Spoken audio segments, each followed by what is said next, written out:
Les deux types de saturation que l'on rencontre le plus souvent s'appellent l'overdrive et la distorsion.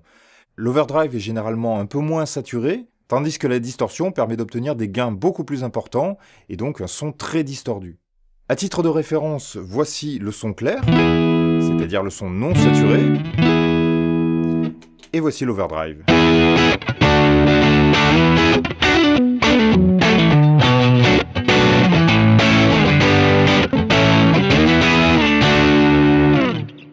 Comme je le disais, la distorsion va quant à elle être beaucoup plus saturée.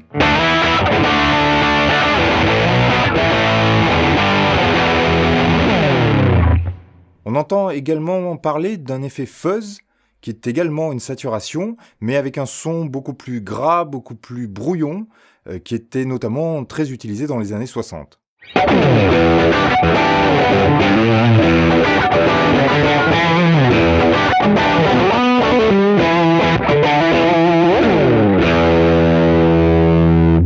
Si au lieu de faire varier le volume, on fait varier la hauteur des notes, c'est ce que l'on appelle un vibrato. Alors le vibrato, généralement, on peut le faire sur une guitare électrique qui comporte cet élément-là que l'on appelle un vibrato. Et en remuant la tige du vibrato, on peut faire augmenter la hauteur des notes ou la faire descendre pour obtenir donc cet effet de vibrato. Mais il est également possible d'obtenir l'effet à l'aide d'une pédale.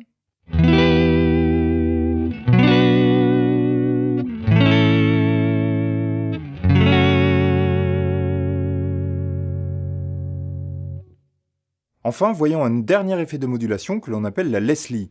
La Leslie, il s'agit en réalité d'un vieux système de cabine qui comportait des haut-parleurs rotatifs, et le fait de faire tourner les haut-parleurs à une certaine vitesse permettait d'obtenir un effet caractéristique. Le problème, c'est qu'une vraie Leslie est très lourde et encombrante, et il est aujourd'hui possible de simuler cet effet à l'aide de pédales électroniques.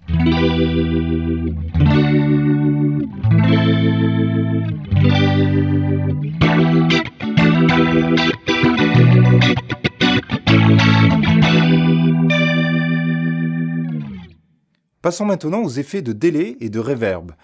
Alors concernant le délai, j'avais déjà réalisé une vidéo spécialisée sur ce type d'effet, donc je vous invite à la consulter si le sujet vous intéresse. Mais concrètement, il s'agit simplement d'un écho, donc ce que l'on joue à la guitare va être répété à intervalles réguliers.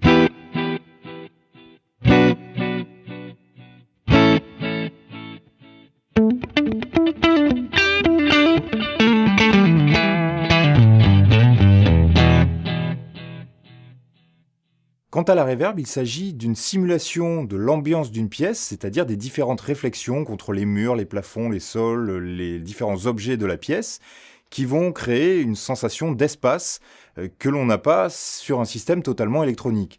Par exemple ici, je n'ai pas du tout de reverb. Le son est très sec, très brut. À présent, je vais rajouter une reverb type hall, l'idée étant de donner l'impression que je me trouve dans une pièce très très grande. Alors là, j'ai exagéré les réglages pour que vous entendiez correctement, mais on peut évidemment utiliser des réglages beaucoup plus subtils.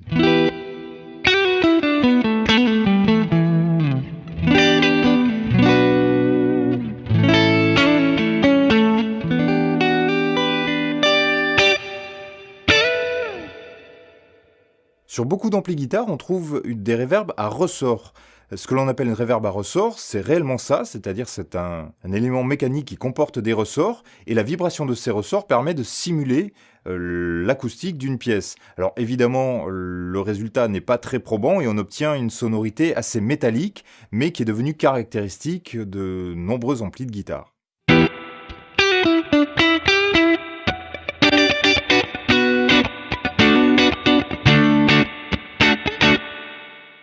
Encore une fois, ici les réglages sont vraiment exagérés pour vous permettre d'écouter les différences. Passons à présent aux effets de dynamique. Dans cette catégorie, il y a notamment deux effets que l'on utilise très souvent, qui sont le compresseur et le noise gate. Le compresseur permet d'atténuer les sons les plus forts, donc lorsque l'on attaque la guitare sur des notes très agressives, le son va être atténué, ce qui va permettre globalement d'augmenter le volume général de la guitare. Du coup, la dynamique de l'instrument sera nettement réduite. Au lieu d'avoir des sons très faibles et des sons très forts, tout sera homogénéisé. Ça peut être un défaut dans certains cas, comme une qualité selon ce que l'on recherche. Voici d'abord le son de la guitare sans compresseur, qui me permet de jouer très doucement,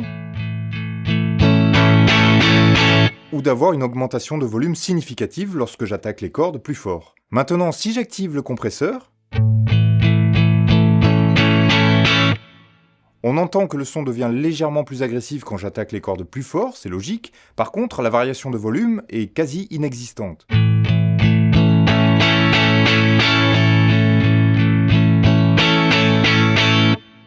Sans le compresseur.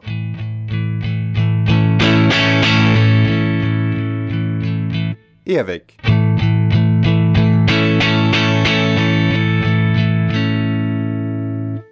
L'autre effet dont je parlais s'appelle le noise gate, en français porte de bruit.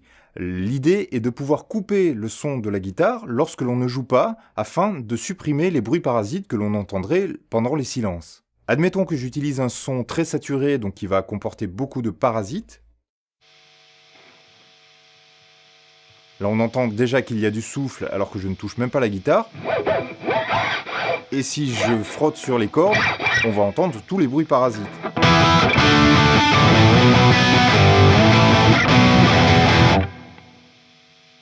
Maintenant, si j'active le noise gate, le son est parfaitement silencieux lorsque je ne joue pas, et dès que je vais attaquer les cordes, le noise gate va détecter que je suis en train de jouer.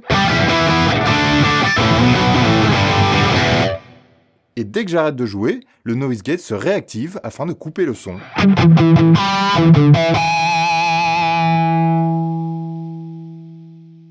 On entend sur la fin de la note que le noise gate apparaît progressivement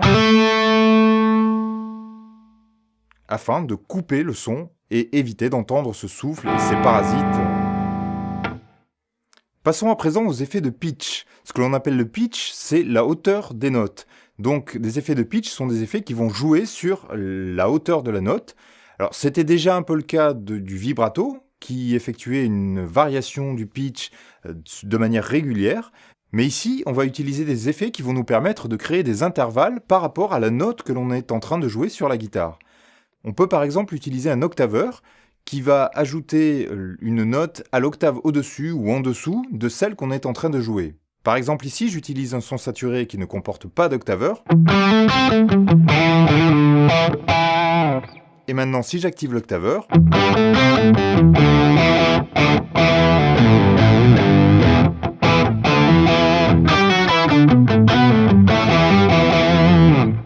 un autre effet que l'on rencontre parfois s'appelle la whammy. La whammy permet de faire varier progressivement la hauteur de la note en utilisant une pédale qui ressemble à une pédale wah-wah par exemple. Et donc si la pédale est placée dans une position, on obtient la note normale, et si on fait évoluer la position de la pédale, on peut aller jusqu'à l'octave au-dessus, ou 2 octaves au-dessus, ou en dessous, enfin, il y a plusieurs réglages possibles. Ici, le son est réglé de manière à ce que lorsque la pédale est appuyée au maximum, je sois à l'octave au-dessus.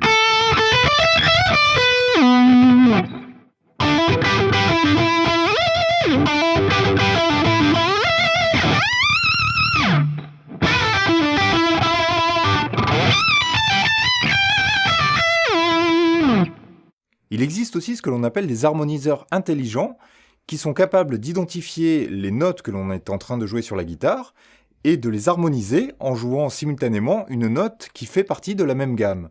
Par exemple ici, j'ai réglé l'harmoniseur à la tierce dans la tonalité de La majeur, ce qui veut dire que si je joue des notes de la gamme de La majeur, l'harmoniseur va jouer la note située une tierce au-dessus en respectant la gamme de La majeur.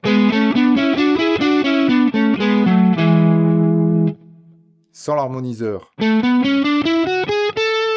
avec l'harmoniseur.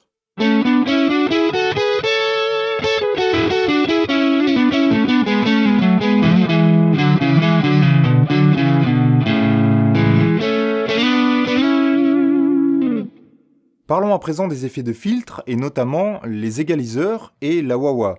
Alors, un égaliseur permet de faire varier les fréquences du son de la guitare, donc ça ne permet pas de changer la hauteur de la note, mais les fréquences du timbre de la guitare. On trouve par exemple des égaliseurs graphiques qui comportent plusieurs curseurs, chacun correspondant à une fréquence des graves jusqu'aux aigus.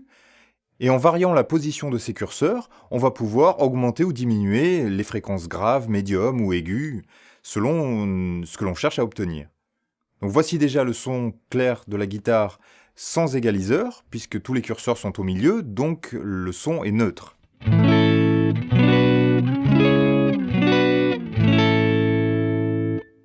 Voici à présent un égaliseur réglé en V, c'est-à-dire que les basses et les aigus ont été augmentés, mais les médiums diminués, donc on obtient un son qui est moins agressif, mais qui est très chargé en basse notamment.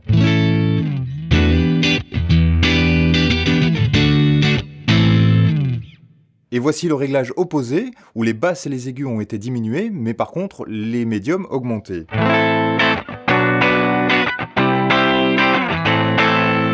On obtient donc un son beaucoup plus agressif, avec beaucoup moins de basses.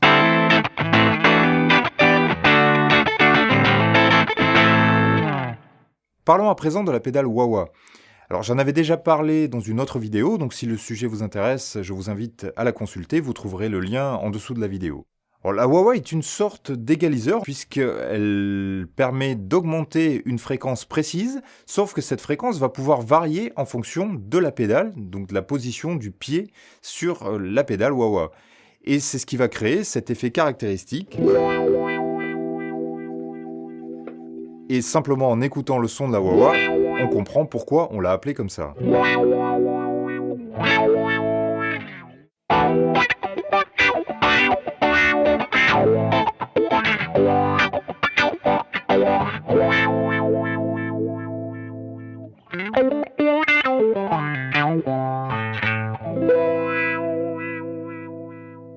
Voilà, nous avons fait le tour de ces différents effets. Alors évidemment, cette vidéo ne peut pas être exhaustive parce qu'il existe des tas d'effets et des tas de variantes des effets que j'ai montrés aujourd'hui, mais j'ai essayé de vous donner une vue d'ensemble des effets les plus souvent utilisés et les plus connus. Alors encore une fois, tous les réglages que j'ai utilisés étaient un peu exagérés pour que vous puissiez bien écouter et identifier les caractéristiques de chaque effet. Mais dans la pratique, le plus souvent, on cherche à utiliser des effets un peu plus subtils qui vont mieux se marier avec les autres instruments dans le cadre d'un morceau.